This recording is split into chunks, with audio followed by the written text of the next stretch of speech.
the only way to find if you're able to do something is to try. It's the only way that you can discover if you can do it or not. Because if you don't try, well, you never know.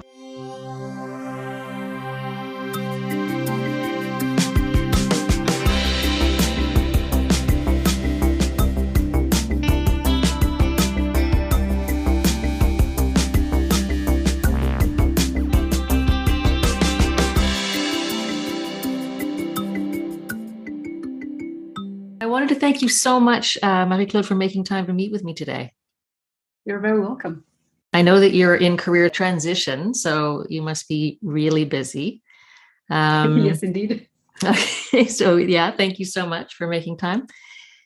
And I wanted to jump right in, but first just explain that you're a little bit different of a professional than the people that I normally talk to, because technically speaking, you probably wouldn't call yourself an artist, but you're an athlete. Mm-hmm. And I think that's pretty close in terms of creativity and working outside kind of strict boundaries of how to do things.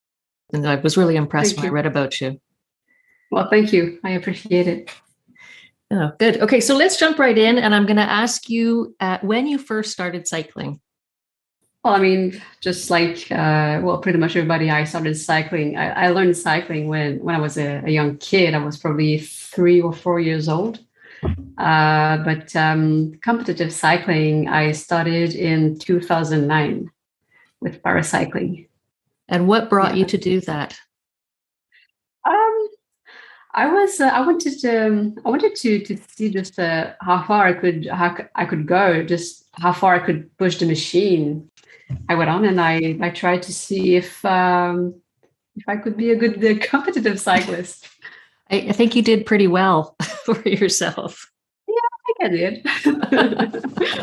You excelled at the highest levels in paracycling.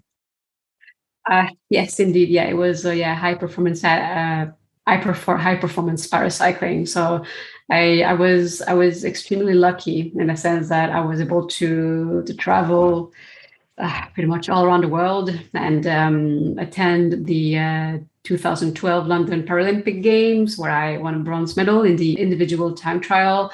I went to Rio 2016, and I've gone to Pan American Games 3 times, World Championships in Europe, in South America, South Africa. Yeah, really everywhere. Amazing. Yeah. Amazing. Do you mind explaining your background in paracycling, why it is that you took up paracycling? Mm-hmm. Yes, sure. What makes me a paracyclist? Well, paracycling first is cycling for athletes with a disability. So I do have a disability, and it comes from an accident that occurred in July 2005. I was riding my bike, and on the way back, there was a car. And the car was, the driver was speeding, was going at 110 kilometers per hour in a zone where the speed limit was 70. And just getting out of a curve, he hit me. So I sustained a light head trauma because, of course, I was wearing a helmet. And I sustained quite severe injuries, many broken bones. Both of my arms were partly amputated, and my left leg got roughly 20 fractures or so. So yes, that's what happened. So I spent 3 weeks in hospital, and then I went to readaptation. Learn how to walk again, and gradually use muscle of my arms because they had to be reconstructed, had to be sewed. So yeah, it was roughly a month and a half process. So when I asked you what drew you to competitive cycling, and you said it was to test your boundaries, to see how far you could go, I'm just amazed that you picked the sport at which you'd been hurt so badly, and what it would take for you to decide that it was going to be cycling. So I understand you cycled since you were young and you must have been very comfortable on the bike, but to sustain those kinds of injuries and then decide cycling is the sport that you're going to work your hardest at. What brought you to that? It's quite simple. I mean, I didn't ask myself the question. I mean, the accident was in July, and the only thing that was on my mind is that I wanted to get back on the bike as soon as possible because I had read in horseback riding that if you fell from the horse, if you don't get back on the horse soon, well, you develop the fear of riding on the horse. So I didn't want that to happen in cycling. So as soon as I could get back on the bike, I went on a bike ride, and that bike ride happened on September 1st, 2005. I went on a half an hour bike ride with my father. So that was the first ride back on the road. Wow. What is it like to train at that level of competition as an athlete? Um, it's it's the first word that comes to my mind is it's incredible. I mean, we can only imagine what athletes go through, but you really understand what it's all about when you're in it. It's intense for sure because it has to be, and when you start a sport, you say, okay, well, I want to do this. I want to see just how far I can go. I'm going to try. I'll do my best, and who knows.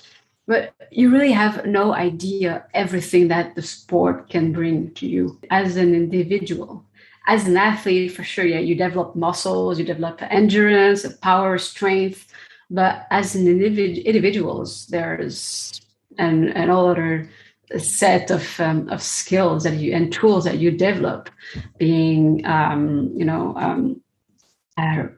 well, respect for sure, being organized, disciplined, ambitious for sure, and resilient. Yeah, these are all things that you get to learn and to explore and push also when you're an athlete, because they are all things that get challenged every now and then. What would you tell yourself when you felt challenged? What were the things that you could say to yourself that would help you overcome those? I would tell myself that, well, I mean, there's no magic idea, there's no magic sentence. It's easy to say, okay, well, there's a challenge. All right, I'm gonna go through it. I'm gonna overcome it. It's easy to say, but sometimes it's just not that easy. But somehow it's just to remind yourself that if you take just one little step at a time, eventually you will be able to reach your goal. So it's just trying and remain patient. Sometimes it's not easy. For example, in a road race, that's where I would be the most impatient because I want to go. I want to go fast. And usually at the start of a race, it's not going slowly, but it's taking a while, to get into the rhythm and all of that. And well, many times I I got tricked into, okay, well, pushing hard at the beginning, to be more in the front of the pack. But then by the end of the race, I was just a little bit further back. So yes, patience. Did you compete as an individual mostly or within a team in those races? Uh, well, for many years, I was the only athlete in my category in Canada. Then we've got Kitty Shaw, who joined the national team as a women's C4. So we were two. So we were able to help each other out every now and then in races. But other than that, well, we're both riding on our individual bikes. So it's not tandem racing. So it's individual bikes. Yeah. Right. Yeah. I think I didn't learn until relatively late in life that when people do race in teams, there's a lot of strategy. Like this person will go first, or even maybe be within the pack. Like, just like you said before, like don't take off and try to be at the front at the very beginning. You can use the energy of the other people and get drawn behind them and then be very strategic about you grab ahead at the end. Yeah, absolutely. Because everybody has their strengths, and it's to see how everyone can help the other in a team race. What was your favorite race? I'd say that my favorite race was the time trial and the individual pursuit on the track. And why the time trial is because, well, it's one of the most hard. It's one of the hardest race because you are by yourself. In a road race, you can use other cyclists to protect you from the wind, for instance. But in a time trial, you really are by yourself. You're the one facing the elements, and you have no protection against the elements. You have no protection on, okay, well, my leg hurts. I can take a little break and, stop pedaling a little bit. No, you can't do that. So it's really a race where you can use mental strength. And for all those reasons, it's why it's one of my favorite races. Wow. I actually can't imagine the level of mental fortitude you have to have when you face obstacles during a race. And the races how long would a typical race last? A typical time trial in women's C4 paracycling is anywhere between 10 and 30 kilometers. But then sometimes the distance, it can seem to be short, but sometimes, well, you have to take in the elevation factor, because the last World Cup of the season was in Germany in the Black Forest, and it was an 18 kilometers climb. So it was rough. I'm just even trying to imagine from spinning classes, which is not the same thing at all as cycling. But, getting 30 kilometers in a ride would just be like my best ride ever. So I have a sense of what that distance is like. It's a good challenge.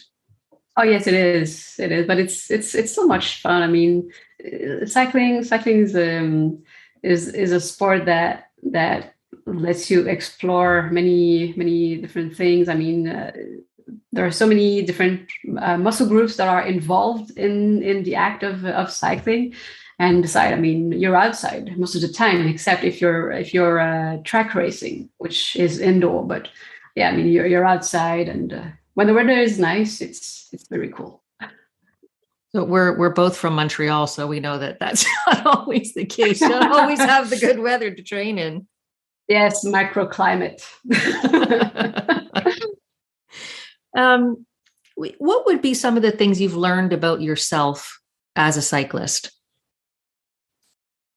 I think it all comes down to being surprised by what you can accomplish if you can only have confidence in yourself. And it comes back to, if you want to find out if you can do something, well, you have to go ahead and try. And it's about getting out of your comfort zone, because that's where magic happens. If you don't get out of your comfort zone, well, you will always be doing the same thing, and you will be staying at the same place. Whereas if you tell yourself, okay, well, I really want to do this, like if you have a strong objective, something that's really meaningful to you, the challenge to overcome may be difficult, but somehow you will find a way, because you do want to reach the objective. Just go ahead and try. Where do you think that confidence comes from? It's an interesting question. I mean, like you have a goal, and you can look at the top of a mountain, and you can be overwhelmed by the path you have to take to climb the mountain, and say, oh my God, I have to climb this mountain. I can't do it. But if you just take a step back, and you take time to think a little bit, you're like, okay, well, I can take a shortcut, which is just stay where you are and don't do nothing. Whereas you can take that other path that will lead you to the top of the mountain, and the road will not be straight. It will be a winding road, but that's the one you have to take. So it's a choice. It's just a choice to make. And with the accident that I had, I just thought that there's just one way to go, and that's forward. That's great. So let me ask you more specifically what the word vulnerability means to you. Vulnerability, it can mean many things, but what it means to me is it means being authentic, like knowing what your values are, what your strengths are, what challenges you have to face, and somehow you use those challenges to become a better version of yourself. So vulnerability really is being authentic. Just be true to who you are, to your values. I can see that when you talk about yourself as a cyclist. And do you see that in yourself as a person as well? That translates into how you are every day? Mm-hmm. Yeah, the transition from being a full-time athlete to be, well, I mean, athlete one day, athlete always. I mean, I will always be a Paralympian, and I will always be proud to be a Paralympian. But the daily life is so totally different. And the beauty of things is that there are many tools that you develop as an athlete that can translate into your professional life. And although it is a bit of a challenge, to bring to translate those tools, the process is the same. You take it one step at a time. You add one aspect of your life, one aspect of how to be better organized, how to be better coordinated, get things done. We have to-do lists and agendas and stuff like that. So it's just taking it one step at a time, and everything that you worked for as an athlete, everything you developed as an athlete, everything you are as an athlete, it translates into this other world. Would you talk a little bit about the new work that you're doing? Because I'm curious to know how that translates and how you chose this new career for yourself. Yes, absolutely.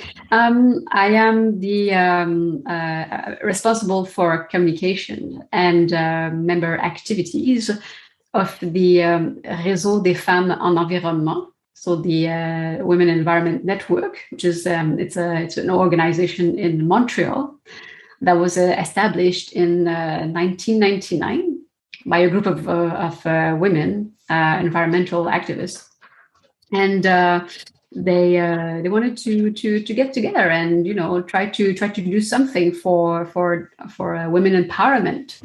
So it's been over 20 years, and today we have over 800 members all across Quebec.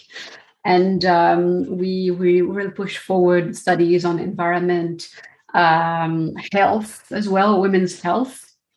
And so this is what the network has been all about. So sustainability, health, and attached to it, there is also an initiative called the Conseil québécois des événements éco-responsables. So that organism is for event organizers. So what we do with the Conseil is that my colleagues will calculate, for example, the amount of what's the word again in English? In French, it's les GES, les gaz à effet de serre. Greenhouse. Yes, absolutely. Greenhouse. Okay. So they will calculate the amount of greenhouse effects in events and help organizers have more sustainable events. So in a nutshell, this is what the Conseil does. So I'm a part of it. What attracted you to that organization? Well, I've always had an interest in environment, and I've also studied in communication. And I mean, it's an organization that has for a mission to promote women empowerment as well. So they're all subjects that I think are truly important. They are essential, and I want to be a part of it and bring my expertise, my knowledge, and bring my contribution, to the organization. So as communication directors, I have a look at, for example, social media management, newsletters, organize activities for members, creating connections with other organizations and things like that. So this is what I'm doing. I would love to be more specific, but I still haven't gotten the entire grasp of everything. I've only started 4 months ago, so it's still relatively new.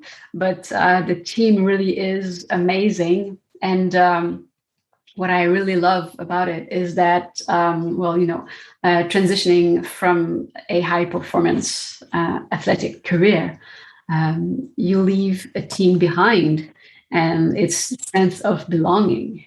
But the team I am now with, they are incredible women, and I find that sense of belonging. So that's really helpful in the transition process. That's fantastic. Okay, for a second, I have a kitty that is really not behaving himself. I lock my 3 cats out. Yours just got back in, I think. Yeah, he's 6 months and a half. He's so cute, but yeah, he's at that age. Yeah, mine are almost 2, and they're still at that age. So I don't know when that age ends. Crazy. Yeah, teenagers. Exactly. Yeah. Thank you for telling me about your new role, because it's not a question I asked you in advance. So thank you for sharing that. So in your new role, I was just curious how you saw that translation from everything you learned as a high performance athlete into this kind of an organization. And I bet they very much appreciate your very focused, one small step at a time, and full confidence that you're going to arrive where you want to arrive until you've pushed the barrier as far as you can. You push it as far as you can. Mm-hmm. Yes. And I mean, it's another environment, but I mean, it's still about reaching objectives, and establishing a plan to eventually get to destination. What would you say is your doesn't have to be your greatest achievement? What's your favorite achievement so far? In my new career? You can choose. Oh, wow. I think the thing I'm the most proud of is every effort that I made to prepare the transition. And I was very fortunate and lucky to decide when that transition would happen, because many athletes, unfortunately, did not get to choose. They are put out of the team because of performances, or because they get an injury. But in my case, I got to decide when the transition would happen. So I'm very grateful and fortunate about that. So yeah, taking the time to prepare is something I'm very proud of. And I don't know if this is going to come across the wrong way, but you achieved such a high level in your first career that I don't know how it would feel then to, I think about transitioning into new things, and I get very overwhelmed. Not that I was at your level in my first career at all. I'm not saying that, but just to go from something and you're comfortable with and you've done well in, and then you take the chance to do something completely new. It's not easy. To be honest, it's not easy. I mean, I've been preparing very well for the transition, but it's not easy, because it takes time to become confident in that new role. But I know that by keeping to wanting to be better, eventually I will reach a high performance level in that new role. So then again, I mean, I have to be patient and stay organized, focused, and eventually confidence will build. You're reminding me that on your cycling website, there are 4 videos across the bottom. And the one on the left, there is a woman who was your coach for a particular event. I think she was talking about your races in 2019 and preparing for 2020 for the Olympics. And she must have said at least 3 times, Marie-Claude is so well prepared. Marie-Claude prepares so well. So you just reminded me. It was Nicole Clermont. She was one of my teammates. Oh, it was a teammate. Sorry. It was a teammate. She was so impressed with your level of determination in planning that it sounds like you applied that same planning to your career transition. I mean, it's the process. I think it's probably also one of the keys of not just your success, but for many people, if you can put that level of planning in, you can be more likely to achieve whatever your objectives are, whatever you set for yourself. Absolutely. And that's the beauty of it, because it doesn't only apply to sport; it applies to everything. So I've run through the questions really quickly. I'm not sure if I did that too fast, because I know you've prepared for today, and I'm wondering if there's more that you thought of. What came to mind when you think about the idea of vulnerability in life and art? Well, I think that like the first time that I wrote you back, I was like, vulnerability in life and art. And I mean, you wrote to me, and I was still pretty active, in cycling, and I had one way of seeing things maybe, and now that the transition happened and is happening, maybe the way to see things has changed a little bit. So I don't know if I really took the time to really think about what vulnerability meant, because I was preparing for it was a national championships, there were 2 World Cups coming, and vulnerability is not a weakness, but at some point I thought that I'm entirely focused on what's coming, and I don't want to jinx anything. So I'm like, okay, well, vulnerability, I don't see it as something that's negative. It's like not negative, and it's not positive. It's a thing. It's a concept or anything. And I was like, okay, well, I'm gonna put it aside for the moment, and when my mind feels ready to tackle the question, that's when I can answer it. And that's what I was able to do when I read your question. I'm like, well, yeah, vulnerability is authenticity. Like I said, it's being authentic, true to your values, and knowing what your values are, and then staying true to them, knowing your strength and challenges, because I don't like to use the word difficulty. I like that a lot. It's been interesting to speak with different people about what vulnerability means to them. And it's changed for me also. Since I first started doing this, I had a very different idea about what vulnerability meant. And I think, not that I saw it as a weakness, but I saw it as something to be overcome. So if you're vulnerable, you can't let that hold you back. You have to get over being vulnerable.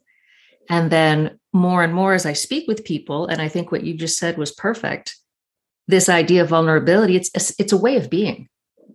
It's not a good thing and it's not a bad thing, but it does make you, if you are vulnerable and you are more aware of who you are as a person, then I think that helps you make better or more interesting decisions, or choose where to focus your energy in a way that's going to be really meaningful to you, which sounds like you do very purposefully in cycling, and you're going to be doing it now in your new role as a communication expert. Yeah. That's really cool. That's why I really wanted to speak with you. And I was really nervous too. I stumbled in the Really? introduction because I was Oh, like, oh my God, what am I gonna is this, is she gonna think I'm kind of a goof for, asking her to be on this podcast?